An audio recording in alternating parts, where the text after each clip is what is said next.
Hey everyone, it's Kristen. So this is kind of like the second part of the first video that we did, the scrolls and the maximum security dangerous planet storyline. I won't explain that again. I explained that at the very first part of the last video. So if you want to just watch like the first like 5 minutes maybe, then that should catch you up. And like I said, I apologize for the last video being so long. I really do appreciate anyone that actually watches my videos and especially watches them all the way through because I know I go off on tangents a lot and that makes the video so much longer. And I don't mean for it to be, but I just get so excited about talking about this. And then that reminds me of something else. And then this reminds me of something else. And anyway, so I apologize. So today we're going to be talking about kind of the second tie-in, second X-Men tie-in to that storyline, this one. And this actually had an event happen that affected Rogue for quite a while. And you'll see what I mean like as we get into it. Like I said, I'm just going to basically this video will definitely not be as long as the other video. I can promise you that. So we come upon Nightcrawler and he's approached by Cersei, which we talked about in the last video. Lilander sent her to find out what was going on. You know, she's a Shi'ar member of the Imperial Guard sometimes, but mostly she was with Excalibur, and she and Nightcrawler, were together in the past. And she surprises him and kisses him, and he's like, "No, we can't do this anymore." She's like, "What do you mean?" And he's like, I want to become a priest. I'm on my way to becoming a priest. I can't do this." And she's like, For real? Like no exceptions?" He's like, "No." So, okay, briefly. So Nightcrawler does become a priest 2 years later. So this was 2000, so 2002. And then a year later, it was written to be like a totally an illusion, because apparently the Friends of Humanity wanted to install him as a pope with an image inducer, and then like turn off his image inducer and show everyone what he really looks like. And here, because part of Nightcrawler's background is that he has been called a devil, and because blue fur, dark blue fur, yellow eyes, pointy tail, a devil, a demon. So they wanted to show him in his original form so that basically all of humanity would turn from, and distrust mutants. So, yeah. So he's not really a priest anyway. So we see Rogue. She is drowning her sorrows in milkshakes. She's already had like 12, because she is upset about what happened with the Goth. And recently a situation came up and she basically didn't have a choice. She had to kill them in order to keep the X-Men from becoming slaves. And of course, she feels really bad about that because she's not a killer. She's never wanted to be a killer. So she's drowning her sorrows in milkshakes. You see, she's had like so many, and everyone in the place is like, "Holy cow, how can she do that? She doesn't even look like she's gained like any weight." Like sometimes if you've had a big meal, your stomach like, pooches out a little bit or whatever. None of that. So they pretty much come up to the conclusion that she's a mutant. And so she leaves, which honestly, I wish like I could, eat a dozen milkshakes and, nothing happens. Like, there's always those things like, which would you rather have, true love or be able to eat whatever you want without gaining weight? And I feel like that's an unfair question because like a lot of girls already have true love. So of course they would pick, eat whatever I wanted. And at this point, I'm like, yeah, let's eat whatever I want without gaining weight because it doesn't seem like the other will happen at this point. But anyway, sorry. I digress. I do that a lot. I apologize. So, one of Xavier's scrolls, his team of mutant scrolls, is on her way to Salem Center to contact the X-Men.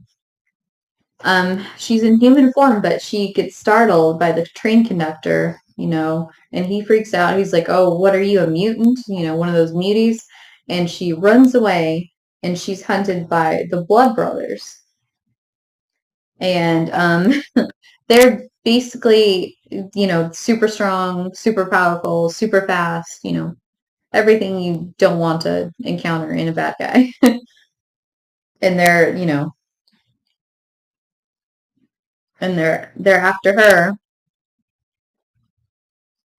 Rogue hears her scream, her cry, and comes and interferes, saves her. And one of the brothers makes a remark that, like, I didn't break you out of prison just to indulge in pleasure. Basically, that's part of the maximum security miniseries. And because, of course, all the intergalactic criminals got sent to Earth. So anyway, Rogue saves her, but she's very weak, and she's afraid she's dying. The scroll, and I think her name's like Zakan. Like I said, I'm probably pronouncing that wrong. I have trouble with names. So anyway, she's afraid that the information that she needs to get to the X-Men and Xavier will be lost. So she grabs Rogue, and she's a telepath, so she pushes their connection even further, because of course Rogue absorbs, when she touches someone, she absorbs their, powers, memories, etc. But Zakan wanted to make sure Rogue got the information specifically, so she supercharged the touch so that, in order to make sure that that information was safe. Like, she thought she was dying. Although, I guess, she just thought there wasn't enough time to tell her, or like just telepathically like say, hey, this is what's going on, if she couldn't speak. Anyway, it's part of the story. So we go to space, and we see this is like a processing center where all the prisoners, are processed before they get sent to Earth. We see a familiar face, and they're talking about in prison, there's a pecking order, and all the new recruits have to be taught, what that order is, like who's in charge. And so they go to Bishop, because he's the new kid. And of course, Bishop schools them. He beats them all up. um, he's actually there, like, on an undercover assignment, from Professor Xavier. So we're at the Xavier Institute now, and we see Celia Reeves. She's Reyes lying there because she the Neo, like, got her addicted to a super powerful, like, super powering enhancing drug called Rave. And so she's trying to, basically she's going through withdrawal, so she's sick. And they, there's an intruder alert, and Wolverine's like, I got a scent, elf, but it's no one I recognize. And Rogue comes to the door and says, I know how you feel. And here she is carrying this human girl. And they're like, Rogue, how do we know that you're actually Rogue? I mean, you smell like a scroll. Your DNA says you're 100% pure scroll. This girl, it says she's human, and she's, unconscious. She can't even wake up to tell us who you are. Like, how do we know you're telling the truth? And she explained what happened.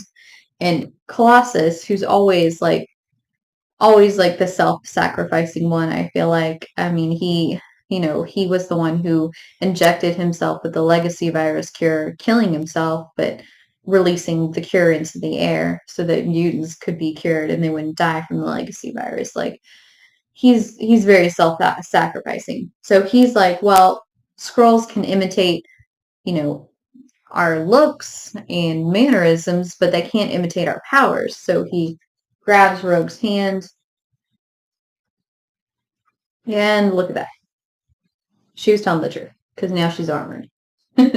And so she says, from what I understand, like from what I gathered from Zakon's mind, is Ellis Island. It's like a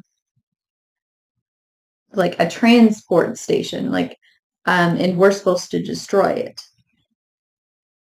Because I mean, because we saw Bishop at a station, an in between station, and where the criminals are processed before they're transmitted and transported to Earth. So this is like a transport station.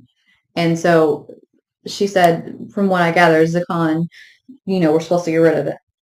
And so they go to this place, in order to carry out their mission. And you hear Rogue like crying out in pain, and Wolverine's like, "What's going on? Like nobody's touched you yet." And so Wolverine goes down, but she's not really down. But then you see Rogue as Wolverine, and the guards are like, "Holy cow, there's two of them!" So what happens at this point is, because Zakon's a scroll, not only and Rogue absorbs people's memories and their powers, not only does Rogue at this point absorb powers and memories, she actually, because of the scroll's powers that she absorbed, she actually transforms into them, but she can't control it. And she actually has this, she goes through this whole thing like Extreme X-Men. You see her wearing the ruby quartz glasses, because she never knows when her powers will activate. Like whatever powers she's already absorbed, she doesn't know when they'll activate. So of course she wants to be able to protect her teammates. So she wears the glasses, just like Cyclops, because she can't control them. So for a long time, she just has these out of control powers, and eventually, I think Sage and Professor Xavier help her kind of work through them, and she no longer. And for a while, she had like power recall, where she could recall powers that she's already absorbed. Of course, now she doesn't have that. She just has her original powers. But I mean, that was a interesting, weird time for her, because of this contact with Zakon, she couldn't control her powers at all. Like she would, randomly transform into different people. She would randomly have people's powers show up. Anyway, so and Rogue realizes almost too late, because they're about to transport Bishop to Ellis Island, the transport station.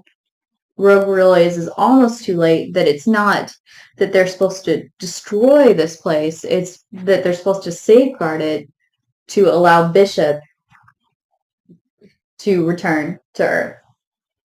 So basically, so basically, yeah, they almost messed up, and so Rogue actually ends up blocking, borrowing Colossus armor, blocking Thunderbird's, attack, so that the transport wasn't destroyed, so that Bishop could come. So what made this issue so interesting is because, Rogue's brief contact with Zakan, or Zakan, I'm not sure how you pronounce it, but, changed her, in such a way that for I can't tell you how long it was, because I don't remember exactly, but she, had just, her powers were even more out of control than ever. She shapeshifted into the people she had absorbed. Their powers just came on suddenly and without warning. So she was almost even more of a danger, to others around her. So that's why she didn't even want Gambit on the team with her, because she of course cared about him and loved him and didn't want to, endanger him in any way. So like I said, that is, I promise, the end of the scroll videos. I just thought those two were interesting. And we didn't really get to explore Professor Xavier's relationship with his Skrull mutant team very much. After Secret Invasion, they retired to a ranch in South Dakota, like posing as humans. So that's pretty cool too. That's pretty interesting. But and yeah, I just thought it was interesting because you know how much I love Rogue, and that is like a pivotal moment in her, you know, her history, so to speak. I mean, because all of a sudden her powers are where it seemed like she was getting more of a hang of her powers or more in control. The writers just pushed her into the complete opposite direction where her powers are just now completely almost out of control. So anyway, I hope you join me for future videos, and for all of you that actually watch my videos like all the way through. I appreciate that so much because I know sometimes like I just kind of go off on tangents, and so I know sometimes the videos are too long. Like the last video, I know that was way too long, and I apologize. um, and I also appreciate all of you that just subscribe. Like whenever I get a new subscriber, you know, and it lets me know, like that just makes my day. And I just really appreciate that. And I'm glad that you guys like what I'm doing. And I'm glad that I'm able to share like my love of comic books and superheroes with you. So I hope you join me again for the next video. Until then, bye.